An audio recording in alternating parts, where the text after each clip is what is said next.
No one noticed the clockmaker at first, and that was exactly how he wanted it, because in the winter of 1865, in a narrow European town where fog settled like a second skin, time itself began to misbehave the day Elias Hargreave opened his shop. At dawn, his windows glowed faintly even before sunrise, and people passing by swore the ticking from inside sounded wrong, not faster, not slower, but deeper, as if each second carried weight. Elias was a quiet man with ink-stained fingers and eyes that never blinked at the same rhythm as anyone else. He repaired broken clocks for widows, rebuilt pocket watches for soldiers, and restored grandfather clocks older than memory itself, yet something strange followed his work. Customers left his shop convinced hours had slipped away. A man would enter at noon and emerge at dusk, certain only minutes had passed.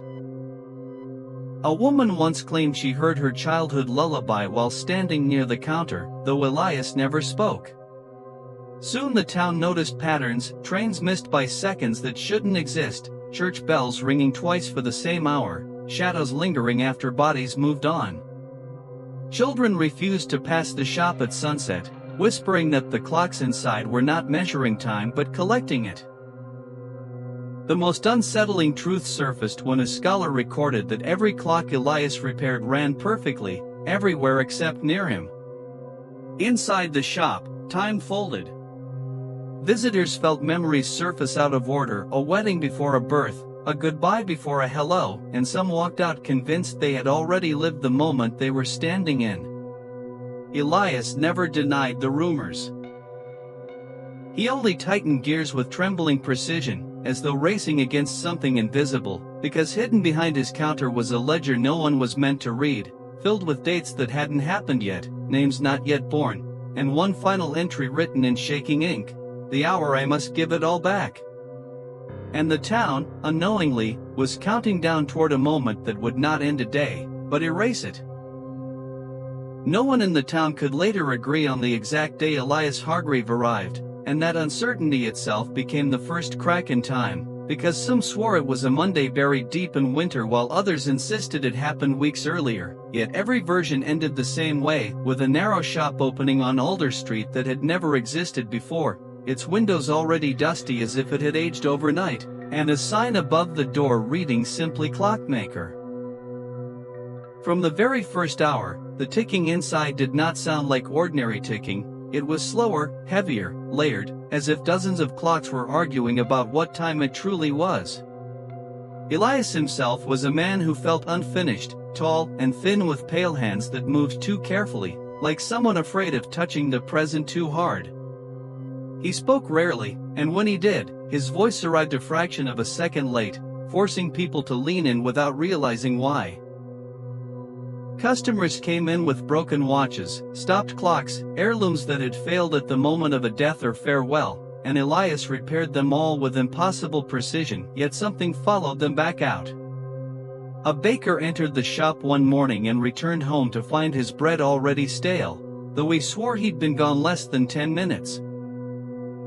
A schoolteacher stepped inside after lunch and emerged into a street glowing with sunset, her lesson plan suddenly useless because the day had quietly collapsed around her.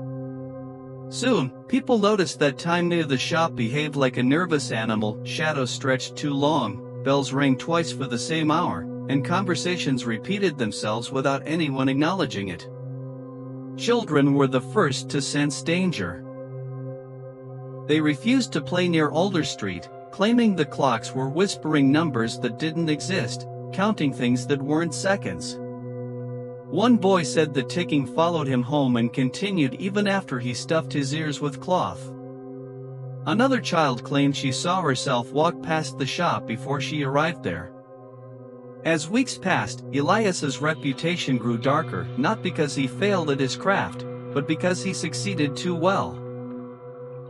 Every clock he touched ran flawlessly everywhere except in his presence, where minutes bent, memories rearranged themselves, and people felt strange emotional echoes, like grief before loss or relief before disaster. Hidden beneath the counter lay a thick ledger Elias never let anyone see, its pages filled with names crossed out, dates rewritten, entire days circled and annotated as if they were debts.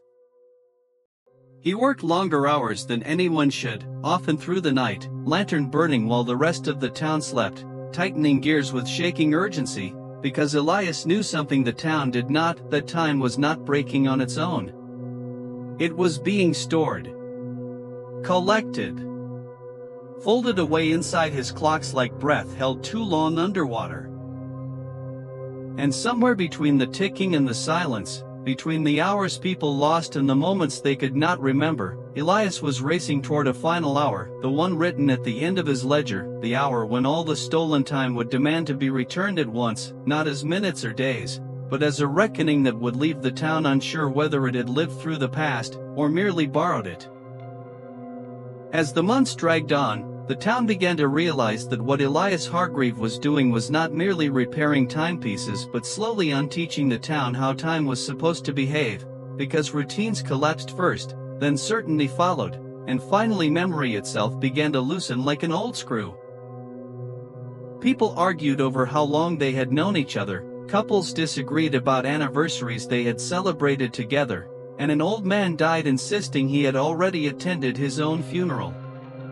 The strangest part was that no one blamed Elias directly. Instead, they felt an instinctive reluctance to confront him, as if standing too close to the truth might cause it to slip away. Those who lingered inside his shop too long described an overwhelming sensation of being watched by their own pasts. Moments replaying without images, emotions without causes, regrets arriving before the decisions that created them. Elias worked through it all with increasing desperation, his hands trembling as he wound springs tighter than they should ever be wound, whispering apologies to the clocks as if they were living witnesses. At night, neighbors claimed they heard the ticking grow louder, overlapping until it resembled rain striking glass, and some swore the sound continued even when the shop lights were dark. One evening, a woman followed the noise and saw Elias standing motionless behind the counter, staring at a clock that showed no numbers, only scratches circling endlessly, while his ledger lay open beside him, pages fluttering as if turned by unseen fingers. On that page was written the name of the town itself, followed by dozens of dates scratched out violently, each one closer than the last. Soon after, people began vanishing in a way that defied panic, not stolen in the night, not found dead, but quietly erased from the flow of daily life. A shop closed and no one remembered who owned it. A house stood empty with meals still warm on the table. When questioned, neighbors felt an odd pressure in their minds, as if the missing person's name had been removed mid-sentence. Children sensed the shift most clearly. They complained that days felt thinner, like paper held up to light, and that sometimes when the church bells rang, the sound arrived before the motion of the bell itself. Elias stopped taking new customers, boarding up his windows while continuing to work inside, driven by the knowledge that the ledger was nearly full. He had not stolen time out of greed or curiosity, but out of terror of a moment he had once witnessed and could not allow to exist again. Yet the more time he stored, the heavier the air grew, until even breathing felt delayed, as though the town itself was hesitating between seconds. And deep within his shop, surrounded by clocks straining against their cages, Elias finally understood the cruel truth he had been running from: time does not forgive being held hostage. It waits. And when it is released, it does not return gently, but all at once, collapsing years into heartbeats, turning lives into footnotes, and leaving behind a silence so complete that no one can say whether it marks an ending, or the exact moment everything truly begins. As the town sank deeper into confusion, time no longer behaved like something that passed but like something that hovered, pressing itself against people's thoughts until even simple actions felt delayed. And it was during this slow collapse that Elias Hargreave finally became a figure people noticed not as a man but as a fixed point around which everything else drifted. Days stretched unevenly, mornings arrived without freshness, and nights felt too long yet strangely unfinished, as if dawn hesitated before claiming them. People began to feel an unbearable weight of déjà vu, living moments that felt remembered rather than experienced, and some swore they could predict conversations seconds before they occurred, not because they were psychic, but because time itself had begun to leak forward in fragments. Inside his sealed shop, Elias worked relentlessly, no longer repairing ordinary clocks but dismantling them entirely, rearranging gears and configurations no clockmaker had ever attempted, constructing mechanisms that did not count hours but contained them. The ledger beside him grew thicker, its pages filled with cramped handwriting documenting lost afternoons, erased weeks, and stolen years, each entry marked with notes of guilt and urgency, because Elias was no longer preserving time. He was hiding it. Long ago, before arriving in this town, Elias had witnessed something no man should, a moment when time had collapsed violently, consuming lives in an instant, leaving behind a place where nothing aged, nothing moved forward, and nothing could die properly. That memory haunted him, driving him to believe that by storing excess hours, by siphoning small pieces of time from many lives instead of all at once, he could prevent such a catastrophe from happening again. But the clocks resisted. Springs snapped with sounds like gunshots. Pendulums swung without gravity. Some clocks ticked backward while others refused to tick at all, and Elias realized with growing horror that time was becoming aware of its imprisonment. Outside, the town reflected this rebellion. Crops ripened overnight then rotted within hours, infants skipped stages of growth only to fall ill from the strain, and elders experienced sudden surges of youth followed by crushing fatigue, as if their bodies were being forced to renegotiate contracts they never signed. Conversations looped, footsteps echoed twice, and mirrors occasionally showed people a heartbeat late, forcing them to confront a version of themselves that lagged behind reality. Fear spread not as panic but as resignation. A quiet understanding that something fundamental had been violated. Children, more sensitive than anyone, began drawing circles with jagged edges, claiming the days were fraying, while animals refused to cross certain streets where time felt too thin to support weight. Elias knew the ledger was nearing its end, and with it, his ability to delay the inevitable. The final entries grew frantic, filled with crossed-out calculations and warnings written to himself, admitting what he had always feared: time could be borrowed, bent, even fractured, but never owned. And when the last page finally filled, when there was nowhere left to hide the stolen hours, the town stood unknowingly at the edge of a moment so dense with accumulated time that when it arrived, it would not simply pass.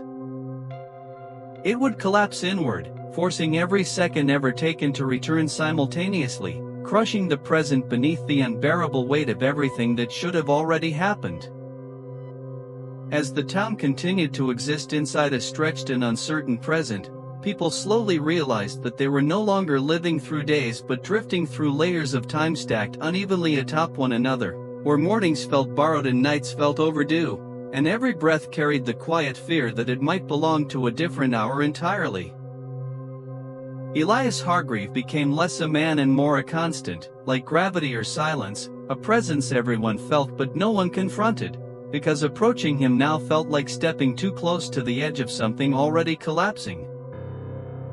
Inside his workshop, the air itself seemed thicker, vibrating faintly as if saturated with stored moments, and clocks lined the walls like prisoners pressed shoulder to shoulder, each one containing fragments of lives that had unknowingly donated their minutes, their hours, their irreplaceable seconds. Elias no longer slept. Sleep required surrender to time, and surrender was a luxury he could not afford. His hands moved with desperate precision, dismantling mechanisms not to make them function but to silence them, to stop them from demanding release, while the ledger beside him grew grotesque in its completeness, its pages documenting vanished childhoods, erased conversations, missed final words, all recorded in ink that grew darker with every entry. Outside, the town deteriorated in subtle, horrifying ways. People began finishing sentences they could not remember starting, grief arrived before loss, joy lingered long after its cause had disappeared, an entire afternoon slipped by leaving no memory of having existed at all. Some townsfolk aged visibly within days, while others seemed trapped at the same age no matter how many seasons passed, creating a population out of sync with itself, bound together only by shared unease. Children spoke of days folding in on themselves, of hours that felt hollow, and of moments that echoed when touched, while animals reacted with instinctive terror, refusing to enter spaces where time felt too dense to move through. Elias understood now that his original purpose had failed. By trying to prevent a singular catastrophic collapse, he had instead distributed smaller fractures everywhere, weakening the structure of time itself until it resembled cracked glass held together by habit alone. The clocks began to rebel openly, ticking in unison without synchronization, chiming at hours that did not exist, vibrating violently as if straining against invisible restraints. And Elias realized with crushing clarity that time was no longer merely confined but furious, aware of its captivity and gathering itself for release. The ledger's final pages no longer held dates but sensations, pressure, heat, acceleration, the unmistakable signs of compression, because stolen time does not disperse evenly when returned, it condenses. And as that condensation reached its limit, the town began experiencing moments of unbearable overlap. Births colliding with deaths, beginnings bleeding into endings, people catching glimpses of futures they could not yet reach and pasts that no longer belonged to them. Elias finally stepped back from his work, staring at the countless clocks whose faces now reflected not hours but expectancy, understanding that the reckoning he had delayed had grown far worse through postponement. The moment he had tried to outrun was no longer a single instant but a convergence, a collapsing point where every withheld second would demand recognition simultaneously, and when that moment arrived, it would not feel like destruction but like completion, the brutal restoration of balance. Outside, the town paused unknowingly on the edge of that convergence, its people moving, speaking, breathing within a presence so overloaded with borrowed time that the next tick would not advance them forward but crush them inward, folding lives, memories, and histories together until no one could say which moments had truly belonged to them and which had merely been borrowed from a future that no longer existed. As the pressure of accumulated hours thickened around the town, people began to experience a new and far more terrifying sensation, not the loss of time, but its unbearable presence, because moments no longer slipped away quietly but pressed themselves into consciousness with such force that even standing still felt exhausting, as if the present demanded constant payment. Streets appeared unchanged, yet walking them felt longer each day, footsteps echoing slightly out of sync, forcing people to slow unconsciously, their bodies struggling to align with a timeline that no longer flowed evenly. Elias Hargreave watched this deterioration from behind his boarded windows, fully aware that the town had become a vessel swollen with stolen duration, its reality stretched thin and fragile, sustained only by habit and denial. The clocks inside his shop no longer required winding, they vibrated on their own, gears turning without cause, pendulums swinging in erratic arcs that cast shadows behaving independently of the light source, and Elias understood with growing dread that time was no longer obeying physical constraints. The ledger, once a tool of control, now read like a confession written across decades, its pages filled not only with records of borrowed hours but with fragmented observations describing sensations of compression, notes about reality folding inward, warnings scribbled too late to be useful. Outside, the town's social fabric unraveled quietly. Friendships dissolved without arguments, marriages felt suddenly unfamiliar, parents struggled to remember the exact age of their children, not because memory failed but because the children themselves seemed to exist across multiple moments at once. Some residents reported hearing overlapping versions of the same sound, church bells chiming simultaneously for past and future hours, while others felt sudden emotional surges with no clear origin, mourning things that had not yet happened or feeling relief for disasters that were still approaching. Elias realized that the greatest cruelty of time's imprisonment was not destruction but distortion. Life continued, but without coherence, stripping meaning from sequence and consequence. He recalled his original horror, the singular collapse he had once witnessed, and understood now that his fear had driven him to create something far worse, A prolonged unraveling where suffering was stretched endlessly instead of concluded. As the final threshold approached, the clock's faces grew unreadable, numbers blurring into circular smears, hands overlapping until they resembled claws grasping inward, and the air inside the shop hummed with such intensity that Elias felt it vibrating through his bones. He knew that when the release came, it would not announce itself with noise or light, but with sudden stillness, a moment so dense with reclaimed time that movement itself would become impossible. And as the town unknowingly drifted closer to that convergence, people felt an unshakable sensation of imminence, like standing on a platform just before an unseen train arrives, aware only that something vast was approaching and that once it passed through them, nothing about their understanding of before or after would ever recover. As the town hovered on the brink of collapse, the sensation of time became so overwhelming that people no longer described their days in hours or moments but in pressure, heaviness, and strain, as if existence itself had gained weight and was pressing down on their chests. Walking felt slower not because bodies weakened, but because every step seemed to drag behind it a chain of moments that refused to stay in the past.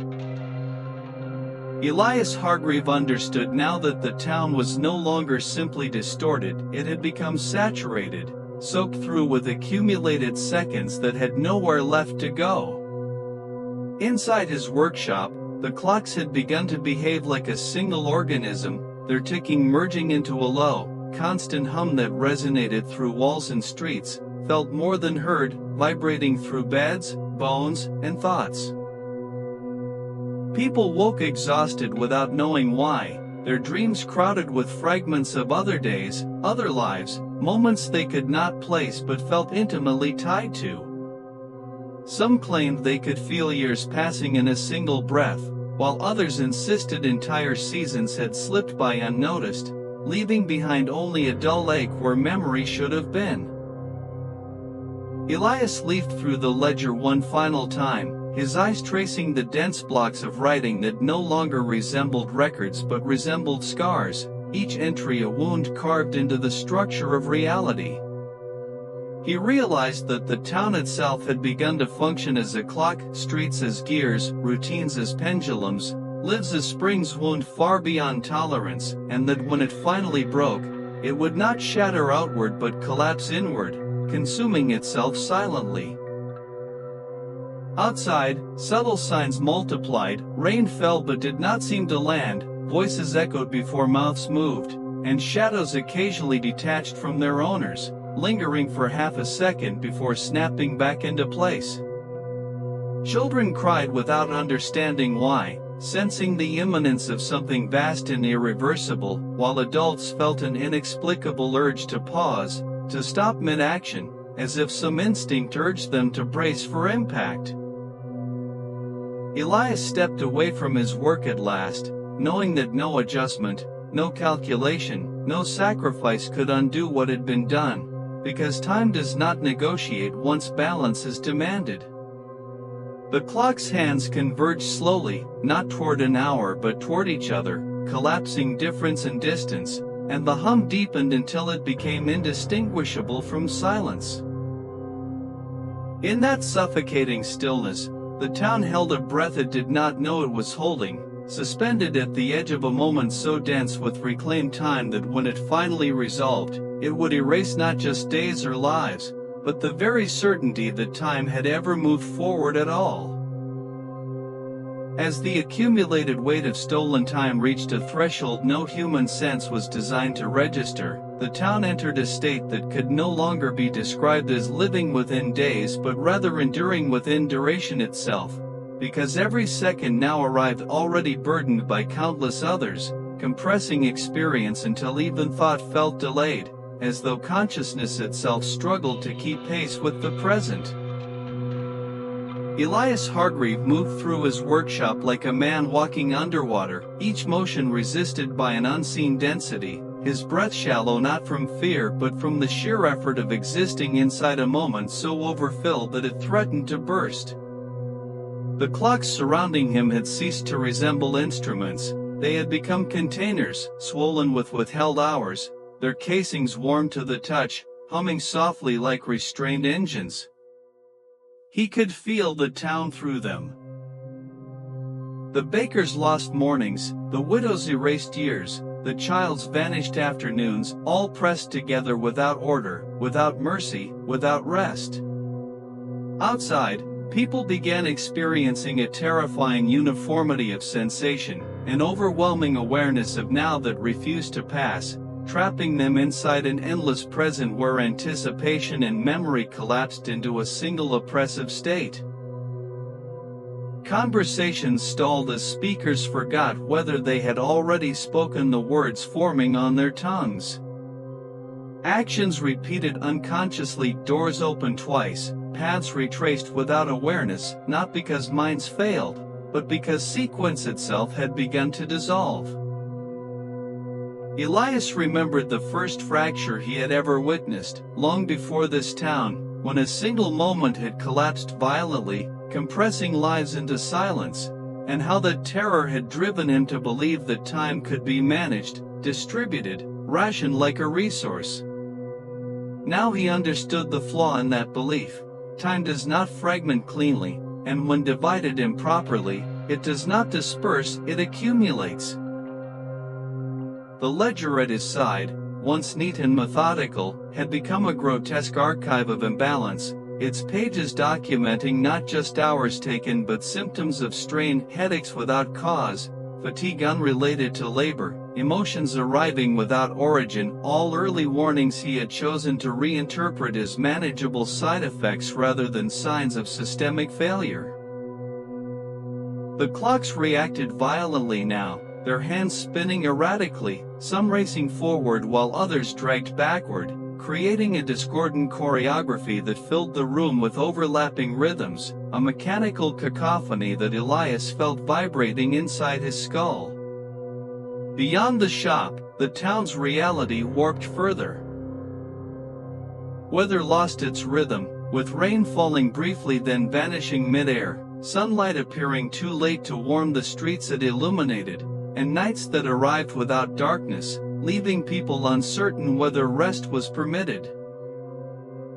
Children clutched at adults, unable to articulate the pressure they felt, describing days as too full and moments as crowded, while animals reacted with instinctive panic, refusing to sleep, circling endlessly as if searching for an exit from a world that no longer flowed.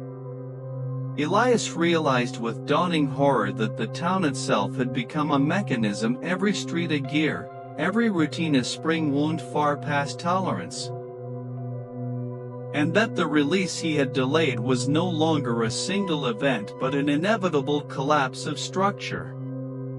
Time, denied its passage, was no longer content to remain contained. It pressed outward through perception, sensation, and memory, eroding the boundaries that allowed reality to function coherently. Standing amid the vibrating clocks, Elias finally accepted the truth he had spent years refusing: balance cannot be negotiated with duration, and mercy is not a quality time possesses. The reckoning would not announce itself with catastrophe or spectacle, but with a sudden, absolute stillness, a moment so dense with reclaimed seconds that motion itself would become impossible, freezing the town not as it was, but as it had never been meant to exist. And as that impossible stillness crept closer, Elias felt the town itself resisting, not with panic but with exhaustion, as if reality had grown too tired to keep pretending it could hold together. People stood mid-movement for seconds too long, hands hovering near door handles, feet paused above steps, faces frozen in expressions meant only to pass briefly, and when they finally completed the motion it felt wrong, delayed, like an echo answering a sound that had already faded. The sensation spread inward, into thought itself, ideas arrived already half-remembered, decisions felt pre-made, and the future pressed so tightly against the present that anticipation lost all meaning. Elias watched the clocks as they strained against their housings, wood creaking softly, glass vibrating with hairline fractures, because each one now contained not hours but density, the unbearable compression of moments that had been denied their passage.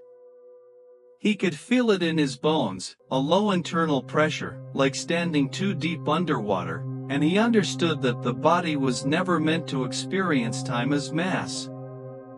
Outside, the town's routines continued only out of momentum.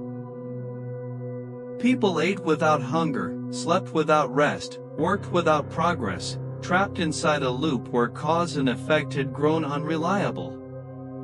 Memories surfaced out of order, grief before loss, relief before survival, and conversations fractured as speakers forgot whether they were recalling something or experiencing it for the first time. Children began crying at nothing, then laughing seconds later, their emotions pulled forward and backward by forces they could not name, while elders sat quietly, overwhelmed by the sensation that their entire lives were pressing inward at once, years collapsing into minutes, minutes into breaths. Elias returned to the ledger, his fingers tracing the cramped lines of ink that documented his long delusion of control, realizing that every attempt to delay the reckoning had only increased its eventual violence, because time does not decay gently when imprisoned, it ferments. The clocks now ticked in irregular bursts, some silent for long stretches before releasing rapid cascades of sound, others chiming continuously as if desperate to discharge what they held, and the overlapping noise merged into a vibration that resonated through the shop floor and into the street beyond. Neighbors felt it through their shoes, a faint trembling that made them pause, uncertain why their hearts seemed to beat out of sync with their chests. The town had become a reservoir overfilled beyond capacity, its reality bowed inward under the pressure of reclaimed duration, and Elias knew with terrible clarity that when the release came it would not distinguish between moments freely lived and moments forcibly taken. All would return together. The reckoning would not unfold over minutes or hours but collapse instantaneously, compressing decades into a singular point where sequence dissolved entirely. In that moment, birth and death, arrival and departure, memory and anticipation would lose their distinction, folded into a single overwhelming now. Elias staggered back as the clock's hands began drifting toward one another, not marking time but erasing distance, converging slowly yet inexorably toward alignment, and as they did the air thickened further, sound dampening, colors dulling, motion resisting itself.